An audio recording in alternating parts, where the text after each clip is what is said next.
ایک نبی کی نبوت کا گواہ ایک اللہ ہے اور ایک جس کے پاس تمام کتابوں کا علم ہے وہ علی ابن ابی طالب علیہ السلام۔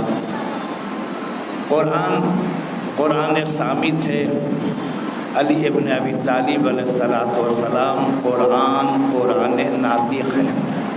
لہذا جس طریقے سے قرآن میں ہر خشک تر موجود ہے، اسی طریقے سے علی ابن ابی طالب علیہ السلام کا بھی اعلان ہے کہ سلونی قبل ان تفقدونی انی عالم السماوات والارض، پوچھ لو مجھ سے جو کچھ پوچھنا چاہتے ہو قبل اس کے کہ میں تمہارے درمیان سے گزر جاؤں۔ جس طریقے سے قرآن کا کنارہ نہیں ہے، اسی طریقے سے علی ابن ابی طالب علیہ السلام کے علم کا بھی کنارہ نہیں ہے۔ قرآن ثابت ہے، علی قرآن ناطق ہے۔ کائنات میں جو چاہے، جس چیز کا علم چاہے، علی ابن ابی طالب سے پوچھو، مولا علی ابن ابی طالب علیہ السلام بتانے کو تیار ہے۔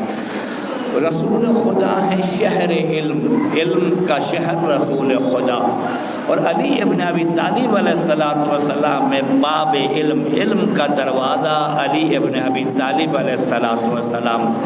علی کی عظمت کو کائنات میں ہم نہیں سمجھ سکتے، جس طریقے سے رسول خدا کی عظمت کو کائنات میں کوئی نہیں سمجھ سکتا۔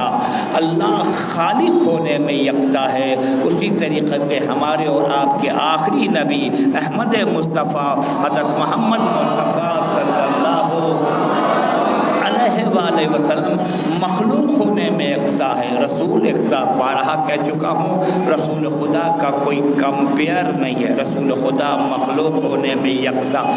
جس طریقے سے رسول خدا اپنے مقام پر ایک ہے، اسی طریقے سے کائنات میں علی ابن ابی طالب بھی ایک ہے، جناب فاطمہ زہرا سلام اللہ علیہا بھی ایک ہے، امام حسن اور امام حسین بھی ایک ہیں۔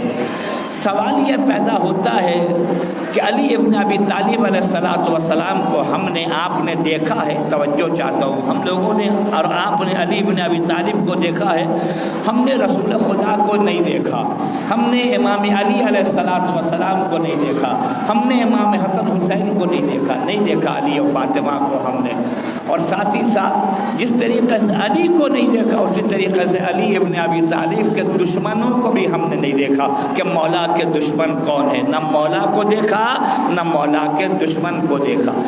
جب مولا کو دیکھا نہیں، مولا علی ابن ابی طالب علیہ السلام کے دشمن کو دیکھا نہیں، پھر جو ہے ہم علی ابن ابی طالب علیہ السلام کے لیے جان کیوں دیتے ہیں، علی کو مانتے کیوں ہیں، علی سے محبت کیوں کرتے، کیوں؟ ہم نے تو دیکھا نہیں علی کو، لیکن اس کے باوجود ہم علی کا جان دینا، علی کے لیے جینا، علی کے لیے مرنا، علی کے لیے زندہ رہنا، یہ کیوں، ایسا کیوں ہے؟ ایک بات میں آپ کو بتاتا چلو، اس کی وجہ یہ ہے کہ جاز جرداس یہ انگریز مورخ، یہ عیسائی مورخ ہے، اس نے علی ابن ابی طالب علیہ السلام کے متعلق بہت ساری اس نے کتابیں لکھی، اور اس نے جو علی کے لیے بہت ساری کتابیں لکھی، اس نے یہی کہا کہ میں عیسائی ہوں۔ چاہیے تو یہ تھا کہ حضرت عیسیٰ کی عظمت میں عیسائیوں پر کتاب لکھی جاتی، لیکن میں علی ابن ابی طالب علیہ السلام کی عظمت میں کتاب لکھ رہا ہوں، مولا کے فضائل میں، علی کے فضائل میں۔ کیوں؟ اس لیے کہ میں نے ریسرچ کیا، مجھے پتہ چلا علی کے حق میں ناانصافی ہوئی ہے۔ درود بھیجیے محمد اور آل محمد علیہ السلام۔ علی کے حق میں ناانصافی ہوئی۔ عیسائی کہتا ہے کہ علی کے ساتھ انصاف سے کام نہیں لیا گیا، علی کے حق میں ناانصافی ہوئی اس اعتبار سے۔ اور دوسرا عیسائی مورخ ہے شبلی شمیل، وہ یہ کہتا ہے جناب علی بن ابی طالب علیہ السلام کے بارے میں، علی نسخۃ مفردہ، علی ایک ایسا نسخہ ہے جس کا کوئی کاپی نہیں ہے، جس کا کوئی کمپیئر نہیں ہے اس اعتبار سے۔